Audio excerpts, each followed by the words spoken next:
Hi all my dears and welcome to a new video. So, in this third video of the Working with Texture and Images series, we're going to see how we can rotate the texture, and we're going to see also how we can move in the texture, but do it probably completely inside jit.gl.pix. So we're going to take away this part of the code and transfer it inside the jit.gl.pix in Codebox, okay? Probably also going to fix a bit the behavior because it's not so good at the moment. Because we actually repeat the image once we go above the end of the image. So this is not so good.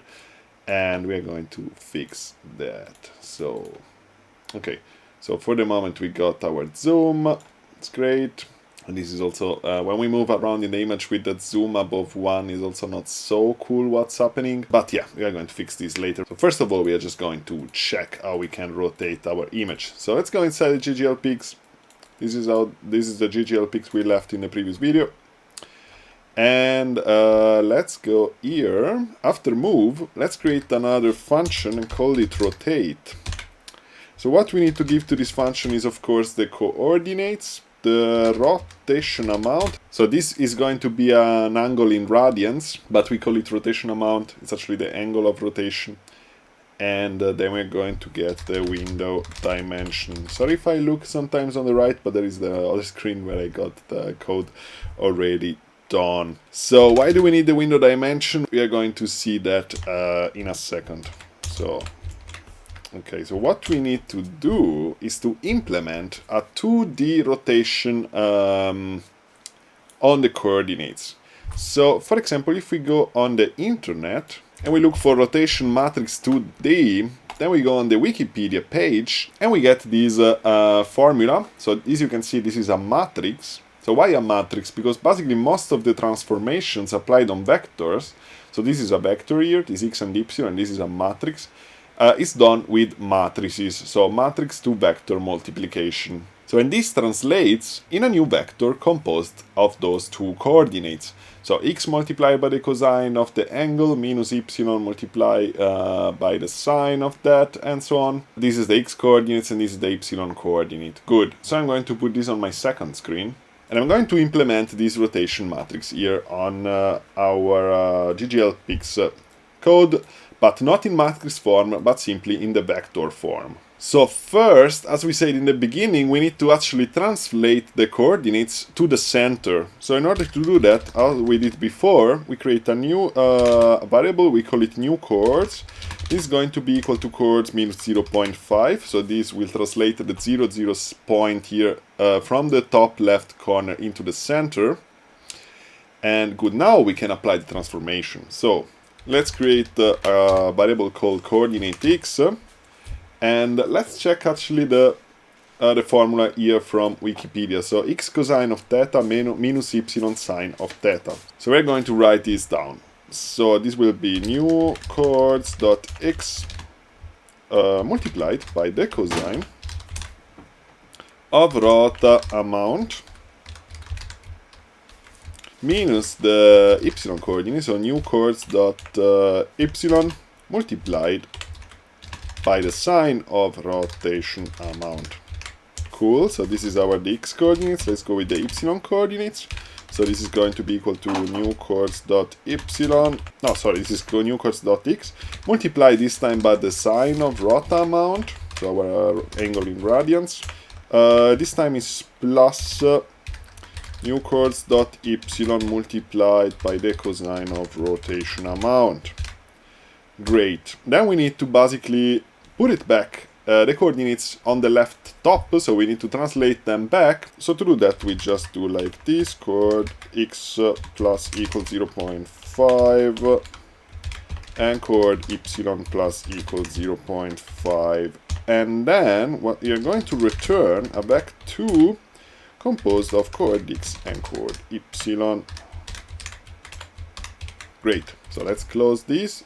Let's create here a new parameter and call it rota amount. So rota amount, let's give it a value of 0. And then let's call our rotation function. Let's call it before every other function, so new chords equal rotate new chords, exactly, is what we need.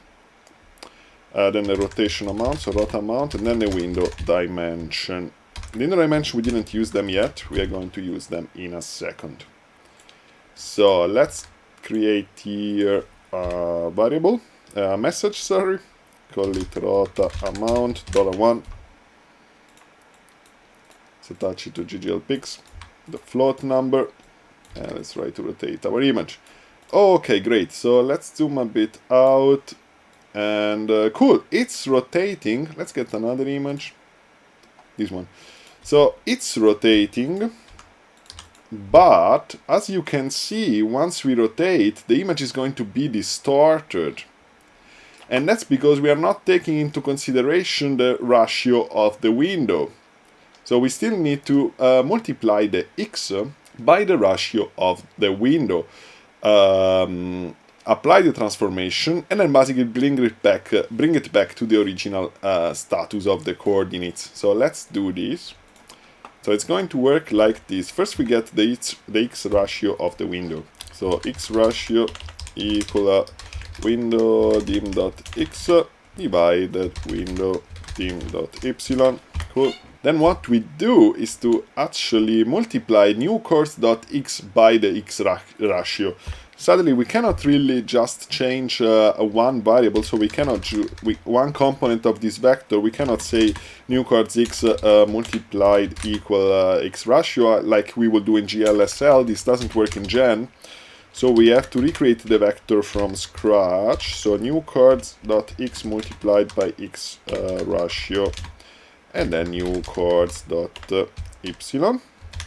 Great. So once we made the transformation, before we actually bring it back to the original position, we do something like that, chord x divided equal x ratio, so we bring it back to the original ratio. Cool, so as you can see now the proportions are correct. We can rotate our image, we can zoom it out, great. We can still fit to width and fit to height, although it doesn't make much sense once we zoom out. Great. We can also move inside our image. Good.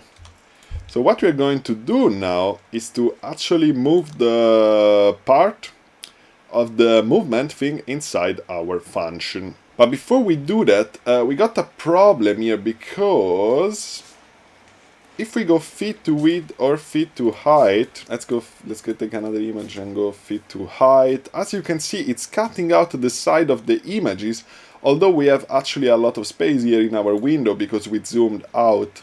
So this could be something that we don't want. So in order to avoid that, we simply have to make the fit to functions before everything else. So let's actually do it before we even rotate. Now let's actually do it after the rotation, because anyway the rotation doesn't affect the edges.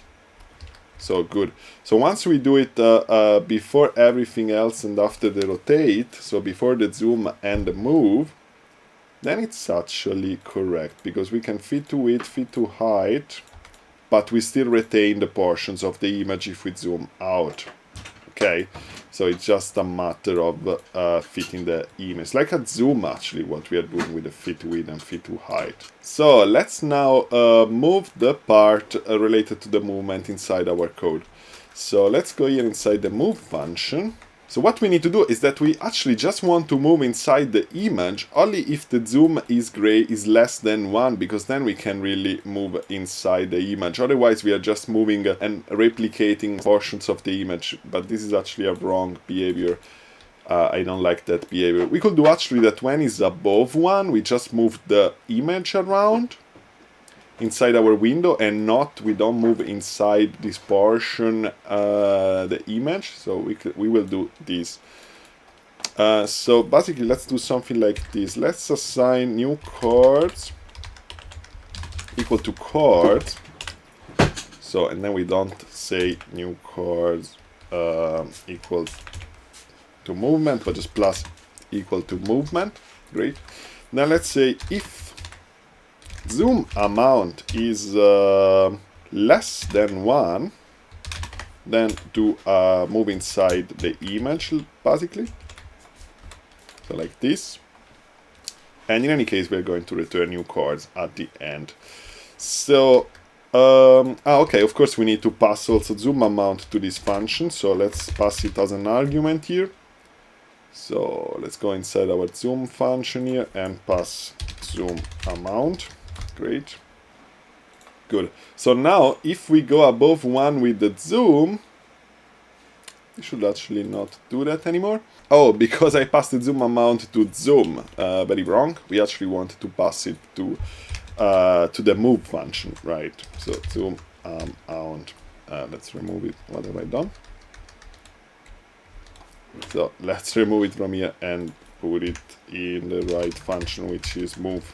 Okay, great. So once we are above 1 with the zoom amount, the move function will not do anything. Once we are below 1, then we can start to move around in the image. Great. And as you can see, it's scaled according to how much we are actually zoomed in, which actually makes pretty much sense. But not exactly in this form. This is not correct, the algorithm that we made. That I still have to find a better way to do that. But for the moment, we're just going to translate these inside jit.gl.pix. So, okay. So what we want to do is to copy this part of these objects that we created in Max and translate them inside Gen. So let's do like this. If zoom amount is greater than 1, we basically want to create a new variable, say, call it like move space. So how much space we still got to move is going to be 1.0 minus zoom amount, and then this divided by 2. I know that here in Max I made the zoom amount -1, then divided by 2, but actually it's more correct, I think, to make 1 minus the zoom amount, because then in this case we have, for example, 0.35 to move still, which is true, although this is still incorrect, but I think it's better to make 1.0 minus the zoom amount. Let's actually delete this. Otherwise it's going to make our calculation incorrect. Okay, so then we need to, let's create a couple of new variables. Let's call it movex and moveepsilon. So movex is going to be equal at the scale. Our move amount, that is by default between 0 and 1, because we are getting values here between 0 and 1 from the picked slider. 0 and 1, we're going to scale this between minus move space and move space, because then we should have exactly half of the amount we zoomed in to move on the right and the left of our image. In theory this should work. I'm not sure if in practice it actually works. So what we need to do here is create a new vector and give it move x as an x component and move y as an y component. So we need actually to create move y, which is going to be the same as move x, move y. Of course they need actually to be adjusted, because the x and the y, we don't have the same amount of movement between the x and the y according if we are in fit to width or fit to height, so this must be adjusted somehow, but for the moment I think we are just going to leave it like that. So let's see. Okay, yeah, that's really wrong.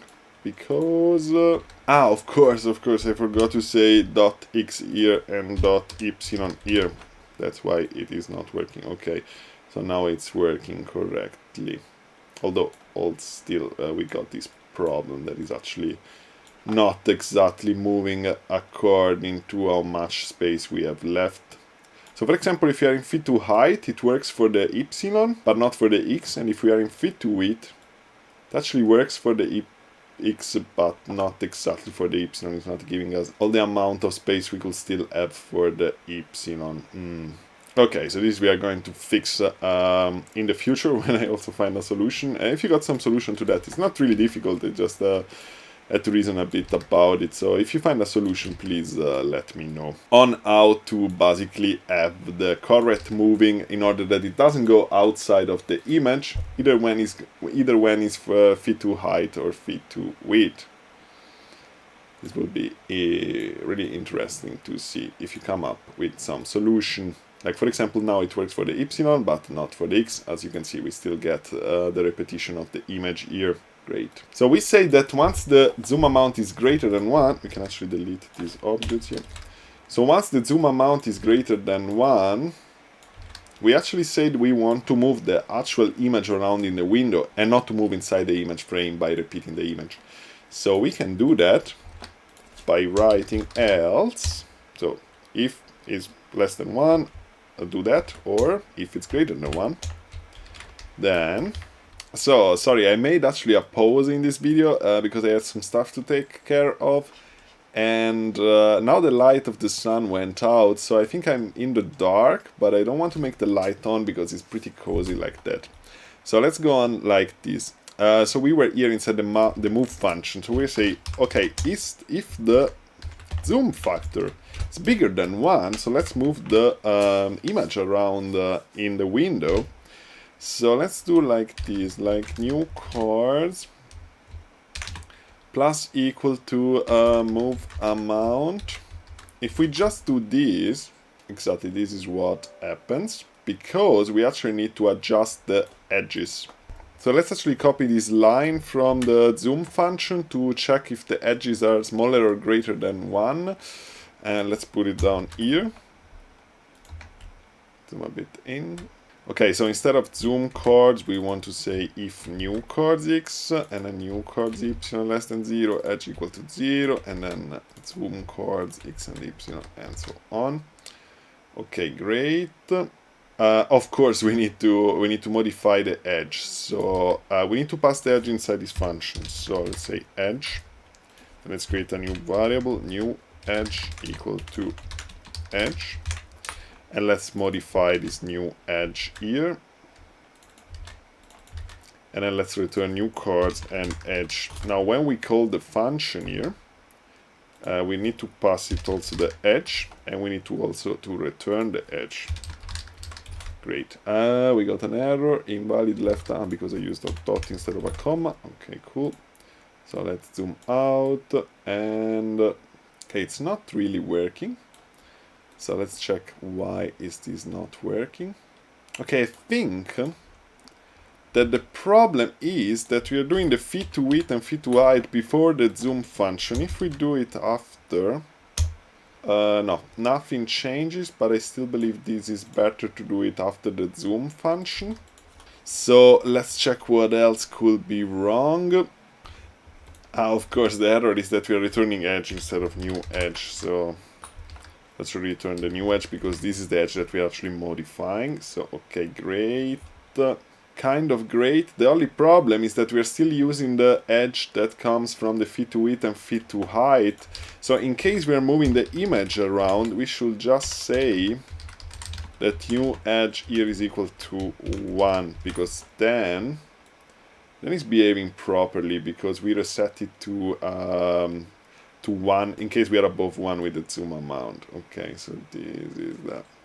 Should actually also check when we move and the zoom amount is less than 1, that the edge deletes the image if the coordinates are below 0 or greater than 1. So actually let's move this line outside of this function. So let's put it before the return. Let's see if this actually does the trick. Okay. Okay, cool. So this actually helps us a bit in working with the coordinates. Great. At least we got rid of the duplication of the image. Okay. Let's actually scale the move amount here. So let's create a new move amount is equal to scale move amount. From 0 to 1, we want to actually scale between -1 and 1, because we actually want to go also back and forth. So let's check, and then let's of course apply it to the new chord. So new chord plus equal new move amount. Okay, so this seems to work. Should actually, I think, scale it for the ratio of the image. I think this will be actually the correct thing to do, so let's actually try to do it. So this move function is getting pretty big in the end. So let's actually pass it also the window dimension to the move function. So here move, let's get also the window dim. Let's get the x ratio of the window. Let's actually specify x ratio window. It's equal to window dim.x divided window dim.x. You know, we should create a bunch of functions that return us these values because they are values that we use pretty often. So we should actually do that. We'll do it in the next video. Cool. So whoa. So this goes all the way until the image disappears. Good. And will always be related to the width of the window. Okay. It's not completely correct, I will say. I think because we should also take into account the zoom amount or the width of the image. In any case, for the moment, let's just stay with it like that. This was fit to height, fit to width. Yeah, we need to fix that. We need to fix this fit to height and fit to width move behavior, which we will do in the next video. So in this video, what we did basically was the rotation, which is working pretty well. The move thing, we work pretty extensively on that. Oh, apart that once we rotate, basically the move is going to behave in a different way. And that's clear because when we actually move, when we rotate, we're actually rotating the whole set of coordinates, and when we move, we are moving inside this set of coordinates. That's why when we rotate as well, we always rotate around the center of the set of the coordinates, but we actually should rotate around the center of the image. So we will have to take into account also the center of the image instead of just the center of the coordinates. Okay, it's just a matter of modifying this minus 0.5 into the proper number when we do the rotation. Okay, cool. Let's close this video here. I hope as always that this was useful. So thank you very much for following, and see you soon in the next video where we're going to fix a bunch of bugs and see some more cool stuff. See you soon. Ciao.